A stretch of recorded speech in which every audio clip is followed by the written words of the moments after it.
Hello there. Welcome back to the booth here at Pro Tour Rivals of Ixalan. That's Paul Chian. I'm Marshall Sutcliffe. Welcome. We're glad to have you along as we work our way down the stretch of the tournament. This is the last 2 rounds of Swiss, which means we're going to start booking those top 8 slots for people who have the requisite record. Now, down in the feature match here right now, in our main match, we have Tay Jun Hao, and Tay is on 11-3 against Reid Duke. You may have heard of him, also on 11-3. The winner of this match puts themselves in a really good position for top 8. It's not guaranteed. You never quite know how the standings break down, but they may be able to take a draw in the next round. Let's head down. It's time for round number 15 here from Pro Tour Rivals Ixalan.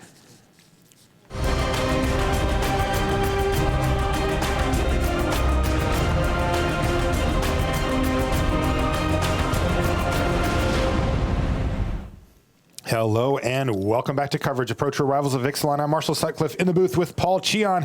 We've got round 15 action for you lined up right now, live from Bilbao, Spain, in the feature match area, playing for a good shot at the top 8.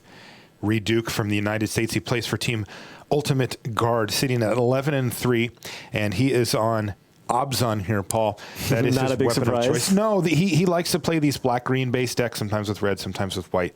You never quite know. On the other side of the table, that is Tay Jun Hao. He comes from Singapore, and he is plays for Grey Ogre Games. Again, he's also has an 11-3 record. He has brought kind of, the new kid on the block for Modern, 5-color humans to the table. As the players get underway here, Paul, can you work us through the matchup? Yeah, so I think kind of going into this tournament, everybody just kind of had the 5-color humans deck kind of on their radar. Like, I want to play a deck that's pretty good against the 5-color humans deck. Right. Despite that, it has still been putting up the results. It's still been doing well. And I can't imagine Reid Duke not being prepared for this matchup. I imagine, in game 1, I think being on the play is really important to be able to try to strip, the hand of the 5-color humans deck. Maybe try to nab that Thalia's Lieutenant or get that Thalia. And then after sideboard, I imagine Reid Duke has a few sweepers, which generally the humans decks tend to be weak against. You're right. He's got a couple of damnations in the sideboard, and those could come in very handy for him post-board. But for now, he's going to take his 44% or whatever. whatever classic 48% against everything, and then 52% against everything after sideboard. Just the classic Abzan deck, with the exception of maybe, being like a 30% against Tron. Although Reid Duke did actually defeat a Tron deck earlier when he got paired against John Finkel in the feature match area. That's right. Now, from Tay Jun Hao's perspective, what can we look for to let us know that he's the one who's in the driver's seat for a particular game? For example, here, he's curved 1-drop into 2-drop and already has a formidable board presence, including Thalia, Guardian of Thraben. Yeah, and that Thalia was absolutely huge because before, I think Reid was trying to set up for a turn where he could play both Inquisition into Tarmogoyf, but now he can only play the Inquisition, and he really needs to play it because he doesn't really want Tay Jun Hao to play something like a Thalia's Lieutenant, play something like a Mantis Rider to help him press the advantage. Well, and he has yes, both. Tay has both. He has both. Yeah, the good news for Reid is that he cannot cast Mantis Rider, at least at the moment, but the other cards are very much live. Another function here that this Inquisition is serving is to get some cards in the graveyard. Somehow we're on turn 2, turn 3, nothing in the yard yet for these players, so that's going to make the Tarmogoyf a little bit bigger. In fact, big enough to block Thalia now. Right, but now Reid Duke also has a Verdant Catacombs on the battlefield, so that Tarmogoyf is potentially a 3-4, meaning that even if Tay Jun Hao plays a human this turn, he will be unable to attack through with that Champion of the Parish, unless he draws a Champion of the Parish. Or sorry, Thalia's Lieutenant. Thalia's Lieutenant, yeah, he could have drawn a replacement Thalia's Lieutenant here, and we'll see. Oh my goodness, and he did! Oh, he absolutely did, Paul. Oh boy, what a top deck for Tay Jun Hao. And he just says, yeah, you may have taken one away, but Reid is going to have to... This is not the first time we've seen this happen today. That is such a beating. And I don't know if you caught it, but a little head dip there from Reid. He's just like, yeah, I guess you did it. And boy, did he. And Reid Duke can't even play anything like a Fatal Push here because Thalia is on the battlefield. The Tarmogoyf is representing being a 3-4, so Tay Jun Hao cannot attack with the Thalia, but he does have to take 4 points of damage this turn. End of turn. He's going to pass the turn back. Reid Duke's going to go down to 13 life, cracking his Verdant Catacombs. This is a huge turn for Duke. He really needs to stem the bleeding here if he can with some removal spells or some more blockers. Yeah, he does have the ability to play both Tarmogoyf and Scavenging Ooze next turn. Alternatively, he can use the Maelstrom Pulse just to get that Champion of the Parish off the board, because that Tarmogoyf is doing a pretty good job of just keeping the other creatures at bay. Okay. One of the more important cards, I think, from the human side, because when you play against a deck like Abzan, you know, or even the Death Shadow decks, they're really good at just kind of putting a big blocker on the battlefield, and like Tarmogoyf, and Reflector Mage has actually been really, really strong for this matchup. Yeah, every time I've seen Reflector Mage cast, it has been devastating. So Reid is surveying the scene here. He has a Twilight Mire he can play for the turn. That'll let him cast Maelstrom Pulse if that's the line he wants to take. Otherwise, like you said, he can fire off two drops. Interestingly, he also drew Lingering Souls, but he's going to decide that the original plan of Tarmogoyf plus Scavenging Ooze is going to be better, which means that he's likely going to take another hit from the champion, but he's still at 13. Yeah, he can choose to double block here because the 5-color humans decks can't actually play colored spells really in their deck, because all their lands help you cast all the humans for free, but you don't actually have actual colored mana for spells. So you know, the Champion of the Parish is currently a 4/4. Reid Duke has a pair of 3/4 Tarmogoyfs on the battlefield, meaning that he can pretty safely double block here. But Tay Jun Hao has drawn a 3rd copy of Thalia's Lieutenant. What? Yes. That is insane. That is huge, although it looks like he's not going for it here. Okay, he looks like he's going to go for Noble Hierarch instead. Yeah, and given that, I don't think he wants to go for the double block here, because I think he knows that Reid Duke is going to set up for it, and he wants to play that Noble Hierarch just so that he can either play that Mantis Rider and get in for a bunch, because with the Mantis Rider and a Noble Hierarch on the battlefield, that's 4 damage. And then once his board is wide enough, he can play that Thalia's Lieutenant. Also, I don't know if he knows Reid Duke has a card like Maelstrom Pulse in his hand, but playing that Thalia's Lieutenant means that he would leave himself very vulnerable to a card like that. Yeah, get 2 for 1. Lingering Souls from Reid Duke does require him to tap out, and once again he's just going to pass a turn back. Wow. The draw from Tay Jun Hao has been very nice. But I imagine a Mantis Rider coming in, pumping up both of those creatures. Currently, the champion is still not big enough to attack through a double block from the Tarmogoyf. I imagine he's very likely going to attack with just Mantis Rider here. Yep, and you're right. We'll see if Reid wants to chump block. That would still give him the other 2 Lingering Souls next turn to triple block if he saw fit. I think or he could take the hit here. I think he can afford to take a hit. You want to be a little bit careful with managing your life total, because many of the humans decks have been playing a card like Kessig Malcontents to give you just like a little bit of reach. Yeah. But going Tay down has to, one of those, by the way. Oh, okay, one. So you know, I think you can afford to go down to 9 here, but I don't think he can afford to take another hit. All right. Well, Reid does in fact take that hit. It was 4 damage in the air thanks to the Noble Hierarch. He's down to 9. And keep in mind, Reid Duke also has that Scavenging Ooze on the battlefield, which will help recoup, you know, some of that life. Yeah, right now he can only get 1, but that can absolutely change down the line. Yeah, especially I mean, with if that Reid's going to win this game, he's going to have to kill some of these creatures at some point. Definitely. He's going to flash back Lingering Souls to put up 4 blockers in the air now. And we are in full mid-range mode here for Reid Duke. I mean, Tay Jun Hao has been able to do what he's wanted to do, but Reid has as well. Reid has. He does have 4 of those Lingering Souls tokens on the battlefield. Now Tay Jun Hao, even if he just attacks with the Mantis Rider, that does allow him to get him for 4. Reid could potentially quadruple block here if he wanted to. Is there any risk to it? For Reid? Yeah. There isn't, because with Ancient Ziggurat on the battlefield, that also tells Reid that Tay Jun Hao does not play the card Collected Company in his deck for, you know, just like a huge turn with the ability to pump up this Mantis Rider. So now Tay Jun Hao, what he can do, he has a couple of options here. He can play Meddling Mage to kind of protect himself from a removal spell. He can play Thalia's Lieutenant here. And if he does play the Thalia's Lieutenant, that means if he attacks with just a Mantis Rider, it's a 5/5, meaning Reid doesn't have a good block. He likely will have to chump block with the Lingering Souls token. And now Reid has that Maelstrom Pulse in hand. What is he going to do? Does he want to get rid of... Does he want to get the value and get rid of the 2 copies of Thalia's Lieutenant on the battlefield? Or does he need to deal with that Mantis Rider on the battlefield? Which is really the big problem. So yeah. So you said you were going to add 2, but I think you only added 1. Is that right? If it had 2 before, Yeah. So this is fun. yeah. I only mentioned it because you said Yeah, +2 and you moved the dice but put it on the wrong one. So honest read here. Good guy, Reid Duke. Attack. Says you said you were going to put 2 counters on it. You verbalized it, Right. so you just turned it to the wrong face on the die. But Look at this, a 1-drop.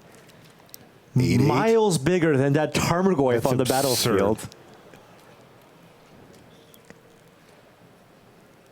Oh, and Tay Jun Hao attacking with multiple creatures, happy with the 4-for-1 trade in terms of getting rid of all those tokens. 5, 8. Yeah, he's not going to take advantage of the Exalted trigger from Noble Hierarch. Yeah, and Reid doesn't really have to worry about, of course, any spells out of Tay Jun Hao.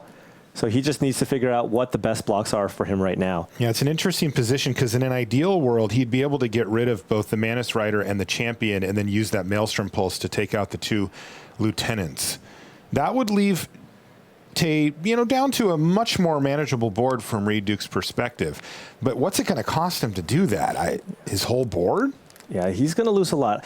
I imagine there is going to be a double block with the Tarmogoyf. You know what I can see? I can see Reid maybe putting a double block in front of the Thalia's Lieutenant, Yeah. a token in front of Champion of the Parish, and maybe a token in front of the Mantis Rider, and then untap and cast a Maelstrom Pulse to get rid of that Mantis Rider on the battlefield. Okay, and then hope that your ground creatures can shore it up down below there. I mean, because he's still facing down some pretty beefy stuff. Yeah, that is still a gigantic Champion of the Parish. Yeah, that is a real problem for Duke. And you can see as we check in, he's going through his options and trying to plan out not only the immediate sense, keeping his life total above 0, but also the next few turns. What are the type of cards he can draw? What are the type of things he's likely to say from Tay's perspective? So See, this is a really big point in this game. I already have a saying, when it comes to these, when I'm playing a mid-range deck and the board is really complex and I have no idea what I would do, I just normally just say, what would Reid do? So I'll just let him figure it out. I like it. Yeah. And we just get to sit here in the booth and then watch that happen. What would Reid Duke do? And it looks like he's content with actually taking 4 off the Mantis Rider here because he will be able to gain a little bit of life here with that Scavenging Ooze. Yeah, and he did double block the Thalia's Lieutenant. Yes. Yes. I wasn't super wrong. Yes. Nice job, Paul. Crushing it, buddy. All right, Scavenging Ooze is going to grow 1 bigger and put Reid Duke back up to 5. He also has kept 3 Spirit tokens intact. What did he draw? That was a really big draw. That looked like a Fatal Push. And it was a Fatal Push. Okay. So now, because of the fact that Tay Jun Hao has that Thalia in play still, he can't play both Fatal Push and Maelstrom Pulse in the same turn, so he does have to decide what he wants, which removal spell he wants to use here. And the Fatal Push is able to deal with the Champion of the Parish, so if he wants to use the Maelstrom Pulse, he probably wants to use that on the Mantis Rider. Go. Oh, I thought it was a Fatal Push. Well, he's just going to play another copy of Scavenging Ooze here, Paul. Let's take a look at what he's got in his hand. Oh, okay. Yes, he does. Have it. He does have it, okay. Oh, that is brutal. Right Sail Freebooter is from brutal. Tay Jun Hao is going to force the issue. That effectively eats a removal spell out of Reid Duke's hand. Now Reid Duke has to use the Fatal Push here on the Champion of the Parish. He could, I suppose, also use it on the Freebooter so that he could keep the Maelstrom Pulse and make his mind later. But yeah, that is rough. Well, this is extra brutal too, right? Is Reid going to have enough time to deploy both of these? I suppose so. Remember, Tay is working with 2 copies of Meddling Mage in hand, so a card like Freebooter letting you even just see your opponent's hand. Oh yeah, that is also big. That is also big. Can be a big deal. Yeah, and he takes the Maelstrom Pulse here, and Tay Jun Hao still going to be able to attack with that Mantis Rider, but Reid is buying himself to some time. He's got a lot of those tokens on the battlefield, and his deck is chock full of removal. And he's going to pass the turn back. So his Lieutenant goes away. And now the Scavenging Ooze back up to 7. They're getting big. Yeah, there's 2 creatures in the graveyard, so he can potentially get that up to a 6/6, which will do a pretty good job of just brickwalling most of the ground creatures. But as we know, Tay Jun Hao has a Reflector Mage in his hand to put that gigantic Scavenging Ooze back into Reid's hand. Yeah, his hand is double Meddling Mage, Reflector Mage. So he can do a lot of work with that. He even can set up multi-turn sequences where he names the card he knows he's going to bounce anyway and then bounces it so that you can't recast it. Attack. And look at this, an attack from Reid Duke. Wow. Oh, and Reid found a removal spell. He did. A key draw here for Reid Duke. It's Abrupt Decay. Oh, No blocks my. from Tay. So now he can use the Abrupt Decay to kill the Mantis Rider. If he feels like he has a little more time, he can also use the Abrupt Decay to get the Kitesail Freebooter off the board and then use the Maelstrom Pulse. Those are some of the options. Reid keeping all of his options open here, including Shambling Vent down on the ground.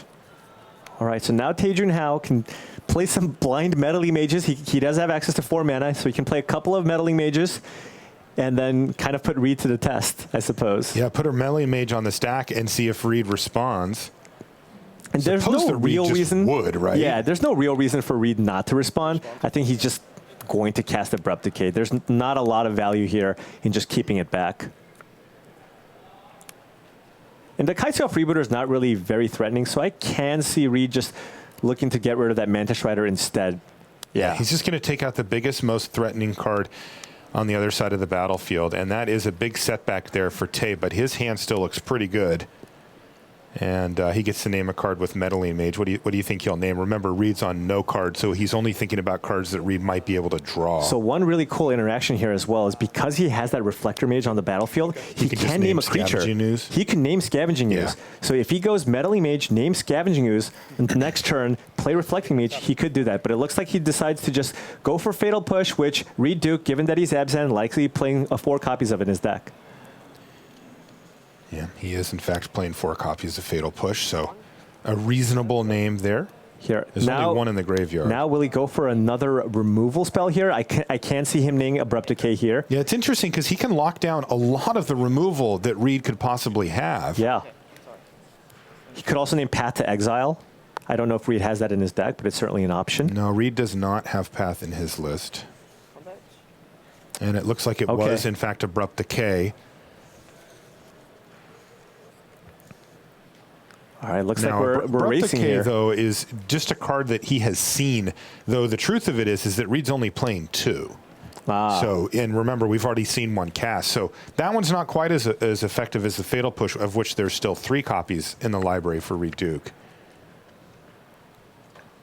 Yeah, I could also see him name something like Lingering Souls, for example. Yes, that would be on my list as well. Okay, so the Thali's Lieutenant is currently a 4/4. He's ordering the blockers. Reid has the ability to remove 2 creatures. Yep. I'll exile the 2 creatures from your graveyard. So first I go up to 9, Yeah. and then I take 4 damage down to 5. 5, I'm And then the Scavenging Ooze and the Thali's Lieutenant here will trade. So 5 to 11. Yeah. All right, Reid with some timely removal spells here, Oh, actually boy. clawing back. Yes, but he needs to keep finding action, and especially action that he can actually cast. Sure. He doesn't want to see Abrupt Decay or Fatal Push, but he'll take another Maelstrom Pulse would do quite nicely. Oh, absolutely. Yeah, if you can He does If have you can 2 get of that those. Kitesail Freebooter off the board, then being able to play that Maelstrom Pulse on both of those Meddling Mages is going to be huge. He also just has another copy of Maelstrom Pulse in his library. Yep. And I think that could be a result of him maybe potentially testing with Team Ultimate Guard and many members of their team playing Tron, because that's the main reason to play multiple copies of a card like Maelstrom Pulse. see, yeah. It is a bit clunky, but it is nice at getting rid of Karn Liberated and other cards like that. It's good at killing walkers. What did Reid find? Is it just a swamp. land? Okay. Yeah, just a swamp for Reid. All right, so we're off to the races here. Yeah, we certainly are. The shield's somewhat down here for Tay. He's only got the 2 Meddling Mages back plus the Freebooter, and we know that Freebooter's not going to get into combat here. So does Tay actually have to block here? I think 4, so. 5, 6, 7, 8, He could chump block. Does he have lethal? So 10. it's very close. So Reid Duke can go up to 7. And then if Tay chump blocks, he can go up to 9 because he has 2 Scavenging Ooze activations. Yes. Reid does not have the mana to play Maelstrom Pulse. So if Tay Jun Hao decides to attack with Meddling Mage, Thalia, and Noble Hierarch, that is 9 damage. But Reid Duke does have those 2 Spirit tokens back, and Tay does have a Reflector Mage, so he can only get rid of 1 on the board. So Tay now has to make a decision. Does he want to block with the Freebooter? I guess blocking with the Metal Mage and Abrupt Decay makes the most sense because it's much less likely that Reid has 4 copies of Abrupt Decay when you're comparing it to a card like Fatal Push. Okay, 6 damage. But how are we in the point now where Reid Duke is attacking and forcing chump blocks from Tay Jun Hao? When did that turn around? I mean, Tay has been absolutely smashing this game, and Reid has just been slowly grinding his way back in. Yeah, I mean, Reid has done an excellent job of just stabilizing and, again, finding those timely removal spells in conjunction with the Scavenging Ooze. He just needed time to be able to kind of turn on the Ooze Factory, make some trades, grow the Ooze, gain some life. Lingering Soul is doing an excellent job of just keeping the creatures at bay. Yeah, at this point, Reid's ground force is simply bigger. He really had to grind. I mean, there was an 8/8 on the ground. Right. There was a 4/4 and a 5/5. I mean, he had to really deal with a lot of problematic creatures on the ground, but he's just done it. Yeah. So I wonder if he's going to crack this Horizon Canopy first for a little more information. He could potentially find a 4th copy of Thalia's Lieutenant. But if his plan is to attack with Noble Hierarch, I can see maybe playing that, playing the Reflector Mage. 5. But Yeah. okay. So Tay Jun Hao his plan now is to just attack with those 2 creatures. That's currently representing just 6 damage. Now Reid Duke can actually just choose to take the 6 and just say, you know what? If you have your 1 copy of Kessig Malcontent, so be it. And then maybe I can turn this around and get you instead. I'll take 4 damage first strike. And Oh, he's taking it all. He's going down to 1. then I'll exile Thalia's Lieutenant. Oh no, this is not going to be great though.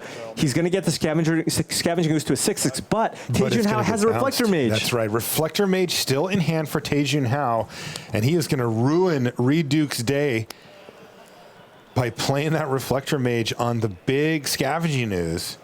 And this is going to be a major change of plans here for Reid Duke. And this Freebooter does a good job of just keeping the Lingering Souls tokens at bay as well. That Freebooter has done infinite work this game. That was a fatal push. Oh, but the Meddling Mage. The Meddling Mage still naming Fatal Push, and Reid Duke simply can't cast it unless he can find a way to get rid of that Meddling Mage some other way. Things looking better and better for Tay Jun Hao once again.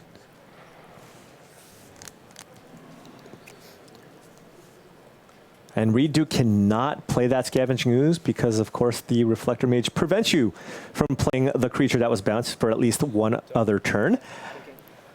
So Reid says, I'm going to attack with my Tarmogoyf. He can't play either of those cards in his hand. He's got 2 spells, but he can't play either. He literally cannot. The rules permit do not permit him to play either You are not spell. allowed. Okay. So it looks like Tay's just going to go ahead and chump block with Noble Hierarch and then use the Horizon Canopy to get a card. All right, so Reid Don't Duke even know is if he's sitting looked at at it 3 yet. life here. What does Tay Jun Hao find here? Well, we'll find out shortly. Looks like Thalia, Guardian of Thraben, was one of the cards. Not the best. And I think it might have been a Champion of the Parish. It's a Champion of the Parish. So, not the best couple of draws here, but this is a lethal attack from Tay Jun Hao. That is a 4/3 Thalia, so Reid Duke does have to chump with a Lingering Souls token here. I think that's better than blocking with a Shambling Vent. Right. He might be able to get an attack in with it. There it is. Champion of the Parish. Not a great top deck, to be honest, right? This isn't really the time when you want it. But, you know, as the game goes on, if Reid does not find removal, it can just continue to get bigger. Tay Jun Hao can play the Thalia just to pump up the champion if he thinks he has a lethal attack. Once again, Tarmogoyf relentless. Oh, there we go. Going to force that chump block once again. Yeah, but that's not bad because Reid Duke does have that Scavenging Ooze. He can actually cast it this turn. Green mana. Yeah.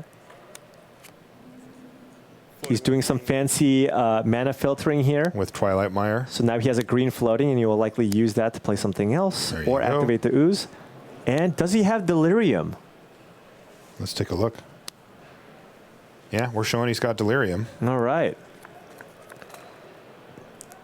So that is a big turn. 4/4 Grimflayer. Now where are we at here, Paul? Wow. This has been one of the swingiest games we've had at this so Pro back Tour. and forth. Yeah, Tay Jun Hao doesn't have a great block. He's kind of just chump blocking at this point. But Reid Duke is at 3. This Reid is is super at close. 3, and is this freebooter going to get frisky? Right now, 3-5. Yeah. It's in the red zone. I think Reid might actually be favored here now. He's got the Scavenging Ooze activations to gain some life. He's got the Shambling Event to gain even more life, and he has Delirium with the Grimflayer. Humans. Go. Named humans with uncharted territory. Reid has some graveyard creatures to gobble up here. It looks like 2 of them over there from Tay. So now the Scavenging Ooze right back to business. It's Yeah. a 4/4, and Reid's back up to 5 life. Tay really needed to hit some action when he sacrificed the Horizon Canopy and drew a Yes. card, but he found a second copy of Thalia. That was to go with- Maelstrom Pulse off the top of the library for Duke. Oh, the second one? Yes.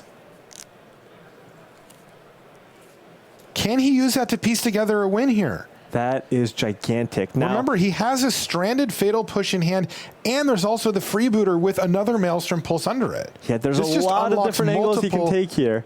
There it is. Maelstrom Pulse. Oh, I think he's just going to go. Is he going for the win here?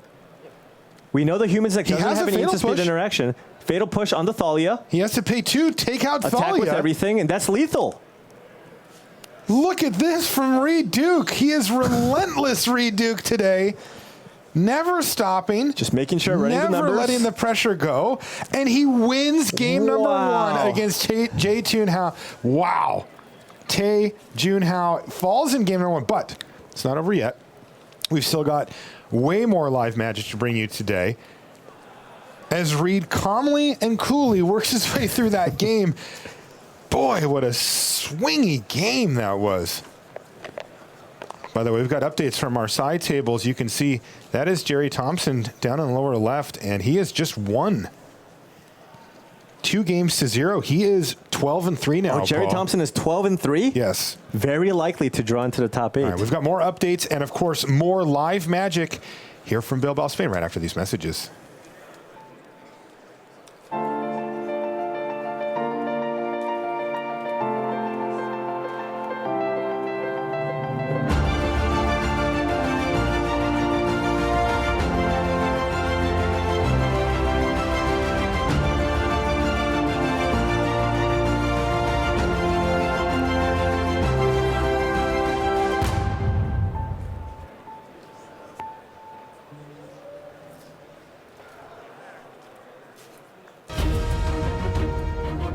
Check out Rivals of Ixalan Booster Draft Leagues on Magic Online.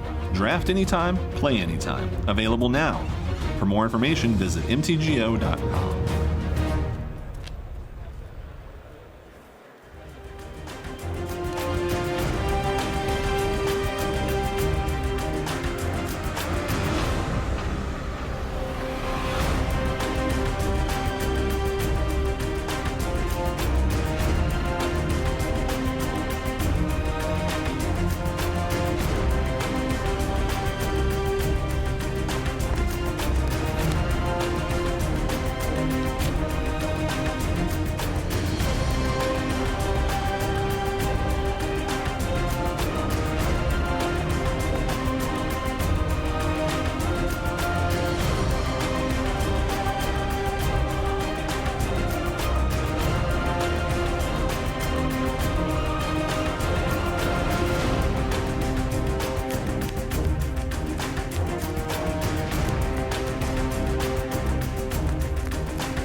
And welcome back to the feature match area here at Pro Tour Rivals of Ixalan. I'm Marshall Sutcliffe. I'm in the booth with Paul Cheon. We just saw Reid Duke win an extremely close game one against Tay Jun Hao. And as I mentioned before, you can see just on the lower part of your screen there for a second, there was Jerry Thompson. Now, Jerry was 11-3 coming into the round. He is 12-3. Like, there's a very, very good chance that he just made the top 8 of this Pro Tour, assuming that his matchups go normally next round. He may be able to just to draw his way in. We'll follow that story as it comes. As it stands now, though, we're popping in on Corey Burkhart versus Luis Salvato. Both of these players are also on 11-3 records, so in a similar position to what Jerry was in and to what our main table's on. Basically a win and in, right? It's not a lock, but if you win this, you have a really good shot of shaking hands with your round 16 opponent and finding yourself in the Pro Tour top 8. Now, this matchup is Grixis in the hands of Corey. This is the deck that he made famous. On the other side of the table, Luis Salvato, well, he's been playing this one for a while as well. He's on Lantern Control. Yeah. So can you give us a snapshot here, Paul? I don't know. All right. Let me try to break it down real quick if I can. Our main table is ready, and I wouldn't mind going back. Right. But we got a Lantern in play. We got some Mill Rocks in play. That's a Pithing Needle, but it's a 5/5 because there's a Tezzeret on the battlefield. Now, Corey Burkhart is casting a Thought Scour targeting Luis Salvato because he knows that there's a Snapcaster Mage on top of his library, which is one of the best cards in the matchup because it allows you to rebuy the Kolaghan's commands and other good spells in the graveyard. Now, Luis Salvato has already used his Mill Rocks, so now he has to make a decision whether or not he wants to use the Lantern to shuffle Corey's library so that he doesn't draw this Snapcaster Mage. Oh, boy. But this is his only Lantern. That was really good, by the way, Paul. I loved every second of that. This is, of course, the only Lantern of Insight that he has here. And why don't we hang on for just a second to see how this turns. Okay, so look, it looks like he did not decide to shuffle away the Snapcaster Mage. So it's going to be really rough, actually, for Luis here because Corey's hand is loaded with a lot of good interaction, given that there's Cryptic Command on top, which probably he's not going to get. But because he has that Snapcaster Mage in hand, he will have the ability to get one of the more powerful cards in his graveyard, and I think I see a Kolaghan's Command. Okay, so why don't we let this match do its thing? We're going to go back to the main table and see how this one plays out. This is Tay Jun Hao versus Reid Duke, game number 2 upcoming. We will update you on Corey Burkhart versus Luis Salvato as it comes, but look, either way that game goes, it could take a really long time, and I want to let them play it out. If this match finishes and they're still going, we'll go over there. Don't worry. Okay, so we're underway here in game number 2, and of course, Tay's going to be on the play. Very big. Yep, and that is the ideal 1-drop right there. Champion of the Parish passes the turn back to Reid Duke, and Reid is already in the tank. He's got 5 lands, all removal. Yeah, he's got 2 copies of Fatal Push. He's found a pretty good target for it, though he doesn't feel the need to fire it off now. The Humans deck, not very tricky. No, it doesn't have room for spells. Yeah, but its cards are powerful. Does Tay Jun have an ideal card here would be something like a Thalia, which would potentially slow down Reid Duke a little bit. Or how about the Lieutenant of said Thalia? The Lieutenant is quite strong, but Reid Duke does have multiple copies of Fatal Push. Yeah. So I imagine he's going to use it there to get rid of the Champion of the Parish. Right. Now, game 1 is really where Tay Jun Hao, I think, has the slight edge, and I think that's the one he really wanted to pick up because the Abzan deck improves so much in a lot of different matchups because it has such high-impact sideboard cards. As you already saw, Reid has multiple copies of Collective Brutality that are brought in, and Sweepers are also incredibly strong. He's got 2 Damnations as well. That's going to go a long way in this matchup. You know, another card that he may have out of the board is Liliana the Last Hope. Interesting card that can pick off small creatures if the window's open for that. Yeah. There are not a lot of windows. Actually, the human creatures are slightly larger than you would think. The best target for Liliana the Last Hope would be, I believe, Thalia. Sure. But I think everything else basically is larger, unless he exposes himself to cards like, of course, you can get a Lieutenant with the shields down. You can get a Noble Hierarch or something like that. At any rate, this was Collective Brutality, and I think he just cast it. Right? Yep. He chose not to escalate. He just paid 2 mana and said, I'd like to kill your Thalia's Lieutenant. Tay Jun Hao has some pretty nice sideboard options here, though. It looks like you see a Mirren Crusader.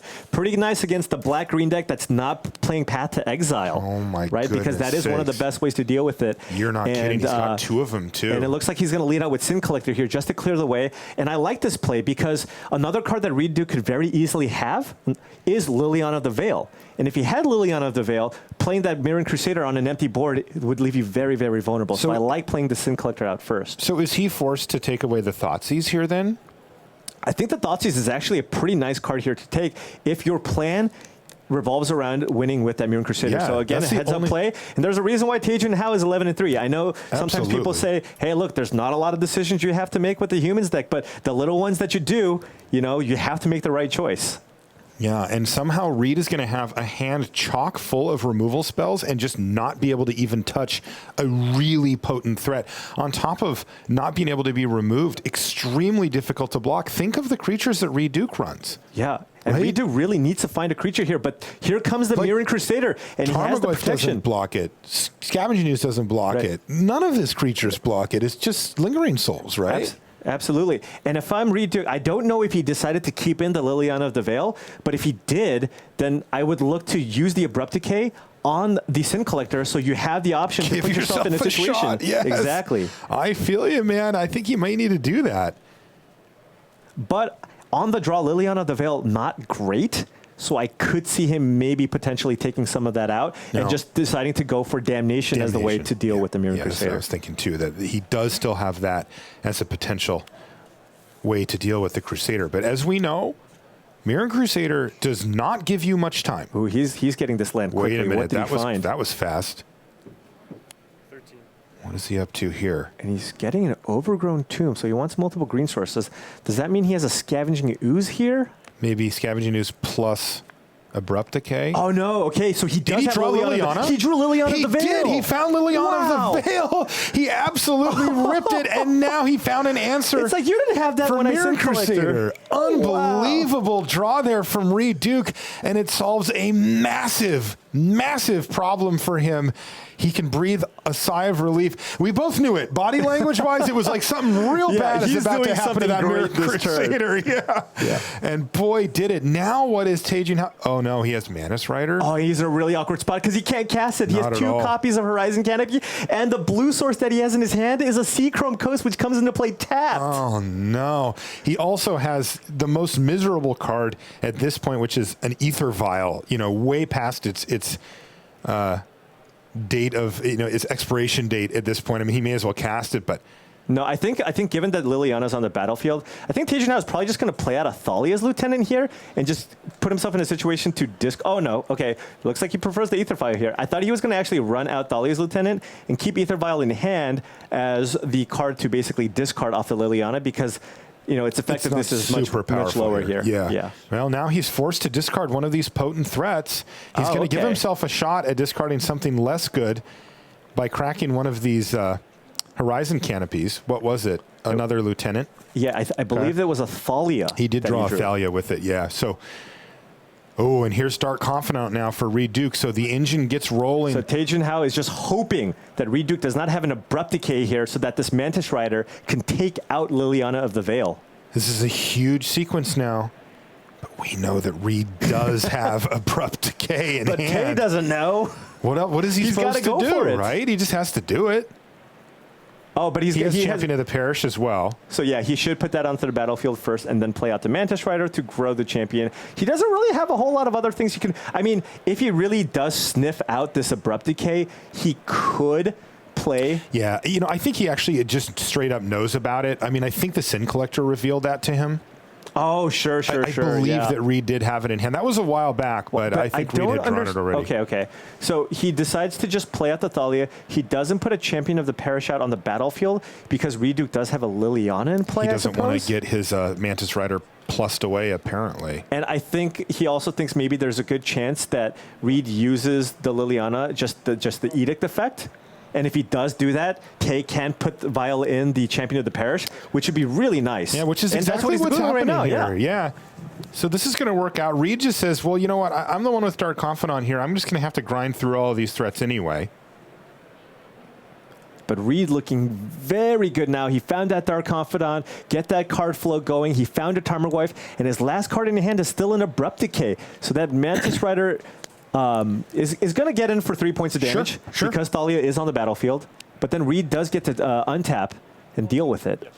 Now, if Tay Jun Hao somehow strings together a bunch of Mantis Riders in a row, he might have a chance. Yes. Also, keep in mind, Reid Duke is now sitting at 8 life, and he does have a Dark Confidant on the battlefield. Oops. Maybe somehow he starts revealing some damnations. He can lose that way. Yes, this, though, is going to get out of hand pretty quickly because Reid is finding multiple removal spells per turn now, thanks to the Dark Confidant. That Tarmogoyf, extremely important to the game plan here as well, because you don't get forever having a Dark Confidant on the battlefield, and even though Reid is going to be able to effectively just clear the board here, he needs to start piling on pressure with Tarmogoyf ASAP. He can just play all the cards in his hand. He's got an Inquisition, and now he's going to Abrupt Decay the Mantis Rider. Yeah. And then, how big is that Tarmogoyf? Instant sorcery. Well, he's counting it out. Let's turn up the Reid Duke volume here. It's a 6/7. It's a 6/7. That's a 2-turn clock. Yes, that's 8 damage. One more draw step for Tay Jun Hao. Is there Tay anything Jun Hao he can needs find? to draw Mantis Rider, and Reid Duke needs to reveal Damnation. That is the only way Tay can actually come back here, I think. Reflector Mage would also help. Damage. Reflector Mage would also help. Reflector Mage on Tarmogoyf Yes. would mean that Tay Jun Hao does not... He takes 0 damage next turn. Yes.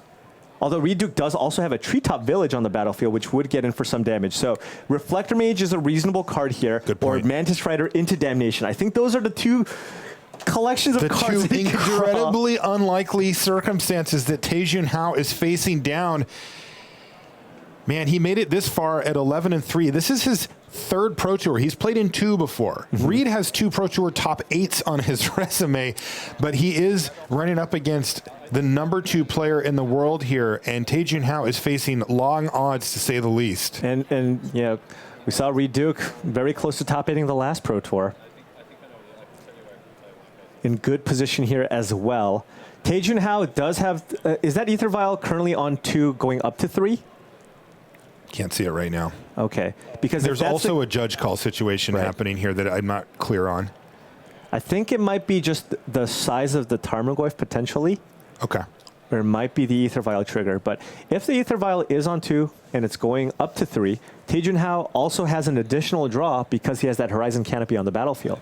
So you want to set that to 3 so that you have 2 draws at potentially a Mantis Rider and also a Reflector Mage. Okay, it was actually a life total clarification. I see. Okay, so do we think everything's okay? 7-6? Yeah, I think everything's okay. We double check. There was an issue about a potential damage missed. But, I don't remember changing. 7-6 seems correct. Me neither. I'm trying to pay attention, so I will give you 3 minutes so you can come back to your mind thinking on the game state and please proceed. Okay, so it looks you're like... deciding about your Yeah, vial. I'll just tell you about it. Yeah, so it's the upkeep, Yeah. and You gotta Tay go is up to deciding 3. about as well. He does All right, go here to we 3. go. Let's see if he can hit. What does he find off the top of the library? We have that Horizon Canopy as well on the battlefield. Is this tree? Treetop Village. yes. Treetop Village. So if he One finds of a Reid's Mantis... favorite cards, by the way. Yeah, if he finds a Mantis Rider, he can attack Reid down to 4. Then he can chump block Tarmogoyf and go down to 1.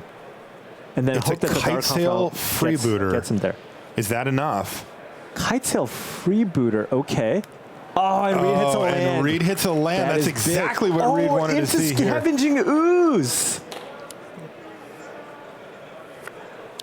Wow, we have an update from our side table as this one wraps up as well. Luis Salvato has defeated Corey Burkhart. Wow. He okay. won Lantern versus Grixis with 4 Kolaghan's command in the main deck in game number 3.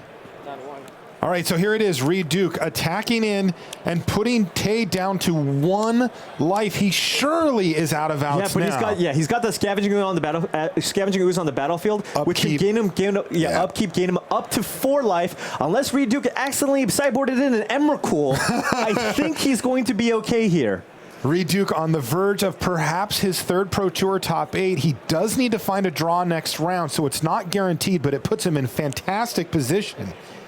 And he extends the hand. Reid Duke wins 2-0, defeating Tay Jun Hao. And Tay is going to have to battle it out next round to get as many pro points and as much money as he possibly can.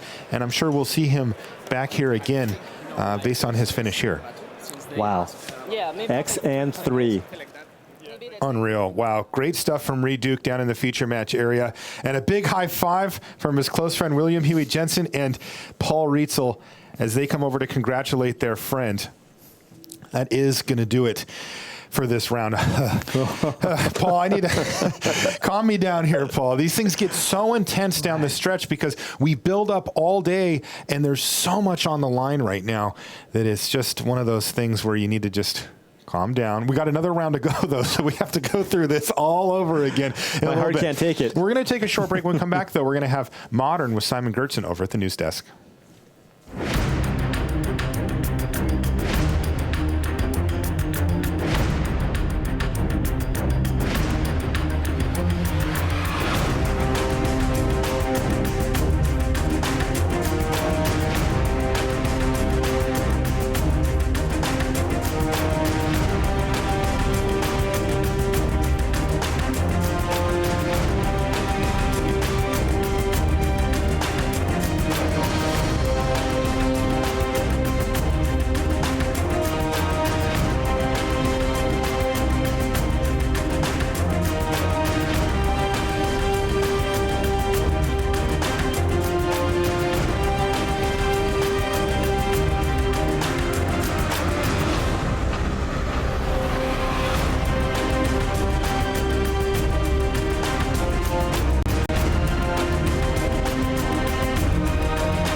Yeah, so it's chaos. I thought it might be. Looking at the standings, there's 8 players who can just get to beyond 36 points in the last round.